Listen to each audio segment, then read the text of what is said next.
जब उस गांव के अपराधियों को पुलिस पकड़ने गई थी तो वहां पर जो गोमांस मिला है, जो कि कानूनी रूप से अपराध है, उस पर पुलिस ने कार्रवाई की। यूपी के बाद अब एमपी में भी चला बुलडोजर मॉडल। घर में मिला गोमांस तो सीधा बुलडोजर से होगा इंसाफ। इधर कट्टरपंथियों पर हुई कार्रवाई तो उधर बिलबिलाने लगे ओवैसी। आखिर कैसे गोमांस तस्करी कर रहा था कट्टरपंथियों का दल? क्या कानून तोड़ने वाले को अब ध्वस्त करेगा बाबा बुलडोजर का मॉडल? दोस्तों, मध्य प्रदेश के मंडला में बकरीद के टाइम गोमांस की तस्करी करने वाले मौलानाओं के घर को बुलडोजर से ध्वस्त कर दिया गया है। दोस्तों, अगर मीडिया रिपोर्ट्स की माने तो गोमांस की तस्करी करने वाले ये लोग बीफ को अपने घर में स्टोर करके रखे हुए थे। आपको बता दें कि इन्होंने इसे बेचने की शुरुआत भी कर दी थी। पुलिस ने इन घरों में फ्रिज में रखे गोमांस को बरामद भी किया हुआ है। बता दें कि इन लोगों के पास 150 गाय भी बरामद की गई हैं, जिन्हें कि ये लोग काटने वाले थे। दरअसल एमपी में गोमांस की तस्करी करना और बीफ बेचने पर सख्त कानून बनाए गए हैं। बावजूद इसके ये लोग लंबे वक्त से ये काम कर रहे थे एंड इसी के चलते सीएम को योगी बाबा के अंदाज में बुलडोजर एक्शन लेना पड़ा ताकि आगे कोई भी एमपी में ऐसी हरकत करने की सोच ना सके। हालांकि आपको बता दें कि एमपी सरकार के इस बुलडोजर एक्शन से ओवैसी साहब की रातों की नींद उड़ गई है एंड उन्होंने इसका विरोध जताते हुए सरकार के ऊपर शिकंजा कसते हुए बुलडोजर एक्शन की खूब निंदा की। इनफैक्ट दोस्तों, इस मामले में एक दिलचस्प किस्सा ये भी सामने आया कि एमपी सरकार ने जिन घरों पर बुलडोजर चलवाया उसका रीजन अतिक्रमण बताया है, ना कि गोमांस केस। तो आखिर क्या है पूरा मामला और क्या है बुलडोजर एक्शन का बीफ कनेक्शन एंड ओवैसी साहब ने इसे लेकर ऐसा क्या ट्वीट कर दिया जिससे कि मोहन सरकार को भी करारा जवाब देना पड़ गया? तो सब कुछ जानेंगे आज के इस वीडियो में। बस बने रहिए वीडियो के आखिर तक और वीडियो पसंद आए तो वीडियो को लाइक करना बिल्कुल भी ना भूलें। दरअसल दोस्तों, एमपी में बीफ तस्करी पर अब सरकार का रवैया सिर्फ एक ही नजर आ रहा है।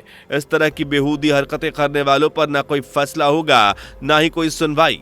अब इनके खिलाफ होगी सीधे बुलडोजर कार्रवाई। इनफैक्ट ऐसा ही कुछ मंडला जिले के भैंसवाही इलाके में देखने को मिला। दरअसल मध्य प्रदेश के मंडला में पुलिस ने गोमांस की तस्करी करने वाले 11 अपराधियों के खिलाफ सख्त कार्रवाई की है। इन सभी के घर में पुलिस ने ईद के बाद छापेमारी की, जिसमें से गोवंश के अवशेष मिले एंड इसके बाद 3 बुलडोजर मंगवाए गए और इन सभी के घर बुलडोजर, बुच्चड़खाने और अवैध निर्माण को एक साथ जमींदोज कर दिया गया। पूरी तरह से गाजरों को डिस्ट्रॉय कर दिया गया। पुलिस ने इन सभी आरोपियों के घर से 150 से भी ज्यादा गायों को सुरक्षित बचाया है एंड सेफ तरीके से उन्हें गौशाला भेजा है। दरअसल इस पूरे मामले में पुलिस ने कहा है कि अवैध रूप से सरकारी जमीन पर बनाए हुए मकानों को ही ध्वस्त किया गया है, जिसका नोटिस पहले ही रिलेटेड परिवार को दे दिया गया था, जबकि उसी पड़ोस में बन रहे 16 घरों के बारे में अधिकारियों ने जानकारी दी थी कि वो भी अवैध हैं, लेकिन उनको नहीं तोड़ा गया है। बताया जा रहा है कि इन घरों में गोमांस बरामद नहीं हुआ था एंड इसलिए फिलहाल इन घरों को छोड़ दिया गया है। दोस्तों, बता दी कि एक रिपोर्ट के मुताबिक नैनपुर पुलिस स्टेशन के एसएचओ ने कहा है कि हमने उन घरों को ध्वस्त किया जहां गोमांस पाया गया था और बाकी घरों को अभी के लिए छोड़ दिया गया है। कौन से घर ध्वस्त करने हैं ये हमारे प्रोटोकॉल का हिस्सा नहीं है, ये राजस्व विभाग तय करेगा। हम मवेशी तस्करों के खिलाफ कार्रवाई कर रहे थे। पता चला कि जबलपुर में चमड़ी की कंपनियों ने जानवरों की खाल खरीदी और स्थानीय आदिवासी लोगों ने इस गिरोह से गाय का मांस खरीदा। उसी जांच की जाएगी। इनमें 5 आरोपियों के खिलाफ एनएसए भी लगाया गया है। इनफैक्ट दोस्तों, ये तो वहां के एसएचओ का बयान था। अब आइए जानते हैं वहां के कलेक्टर का इस मामले पर क्या मानना है। दरअसल इस मामले के बारे में कलेक्टर के द्वारा बताया जा रहा है कि ये सभी घर कुरैशी समुदाय के लोगों का है। फिलहाल इस पूरे मामले में एक आरोपी को गिरफ्तार कर लिया गया है, जबकि 10 आरोपी अभी भी फरार बताए जा रहे हैं। उनका कहना है कि हमारे अधिकारियों ने किसी खास घर को निशाना नहीं बनाया। यहाँ स्थानीय प्रशासन ने बीते 2 सालों में इस गांव के निवासियों को नोटिस दिया। उन्होंने ये भी कहा कि हमारे अधिकारियों के लिए यहाँ काम करना बहुत मुश्किल है। बता दें कि पुलिस की ये छापेमारी ईद के बाद की गई। चममंडला के बाहरी इलाके में मौजूद एक ढाबा मालिक ने सुबह करीब 9 बजे एक गाय को एक पिकअप पर रस्सी से बांधकर घसीटते हुए देखा था। कुछ स्थानीय लोगों ने उसे रोककर उसमें सवार 2 लोगों से पूछताछ की। इसके बाद पुलिस ने उसमें से 5 गाय बरामद की, जिनमें से एक गाय के बाद में मौत भी हो गई।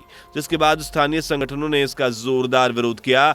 दरअसल इसी मामले में पुलिस ने भैंसवाही तक छापेमारी की, जहां पहले से ही मवेशी तस्करी से जुड़ी हिंसा का इतिहास रहा था, जबकि इस साल अब तक इस थाने में मवेशी तस्करी के 12 मामले दर्ज किए जा चुके थे। वहीं छापेमारी में शामिल एक महिला अधिकारी ने कहा कि इस कार्रवाई के बाद अब वहां के लोग चैन की सांस ले सकते हैं।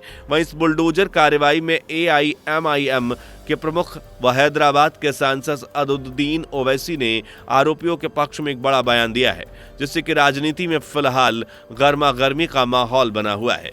तो आइए जानते हैं उन्होंने ऐसा क्या बयान ट्वीट किया जिससे कि चर्चाएं शोरों पर चली गईं। दरअसल हैदराबाद के सांसद असदुद्दीन ओवैसी ने मध्य प्रदेश की सरकार पर स्ट्रिक्ट निशाना साधा है।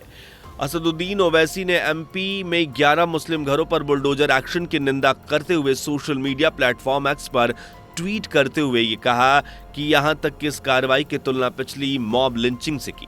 बता दें कि सोशल मीडिया प्लेटफॉर्म X पर ट्वीट करते हुए असदुद्दीन ओवैसी ने लिखा कि 2015 में अखलाक को फ्रिज के रखे गोश्त को बीफ बताकर एक हुजूम ने उनके घर में घुसकर उन्हें मार दिया था। ना जाने कितने मुसलमानों पर तस्करी और चोरी का झूठा इल्जाम लगाकर उनका कत्ल कर दिया गया। जो काम पहले भीड़ करती थी, अब वो काम सरकार कर रही है। मध्य प्रदेश सरकार ने कुछ मुसलमानों पर इल्जाम लगाया कि उनके फ्रिज में बीफ था और 11 घरों पर बुलडोजर चला दिया गया।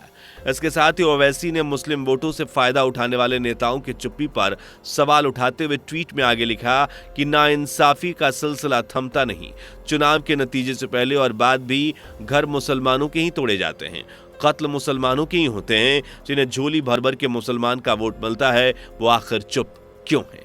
दोस्तों, इस बयान से साफ जाहिर होता है कि ओवैसी साहब के मुताबिक MP में इन 11 लोगों पर लगाए गए आरोप झूठे हैं और बिना वजह ही उनके मकानों पर बुलडोजर चलाया गया। लेकिन आपको बता दें कि ऐसा कुछ भी नहीं है, क्योंकि भैंसवाही इलाके में रहने वाले दूसरे मुस्लिम भी सरकार के इस बुलडोजर एक्शन से सहमत है। जो हुआ है वो होना नहीं चाहिए था और हम सभी हिंदू भाइयों के साथ में खड़े हैं इस मसले पे, और जो भी कार्रवाई है उचित कार्रवाई की गई है और उनकी इस कार्यवाही को सही बता रहे हैं, जिसे आप खुद सुन चुके हैं। वैसे दोस्तों, आपका इस मसले को लेकर क्या मानना है? क्या गोमांस तस्करी वाले पर बुलडोजर एक्शन लेना सही है, या फिर हमारे देश में रिलीजन और हमारे कल्चर के सबसे पवित्र पशु को मारने वालों को ऐसे ही छोड़ दिया जाए? हमें अपना सुझाव कमेंट में जरूर दें। इसी के साथ उम्मीद करते हैं कि आपको वीडियो पसंद आई होगी, इसलिए वीडियो को ज्यादा से ज्यादा शेयर करें। एंड अभी तक इस चैनल को सब्सक्राइब नहीं किया तो सबसे पहले चैनल को सब्सक्राइब जरूर कर लें। तो मिलते हैं ऐसी ही किसी कमाल की वीडियो के साथ, तब तक के लिए जय हिंद दोस्तों।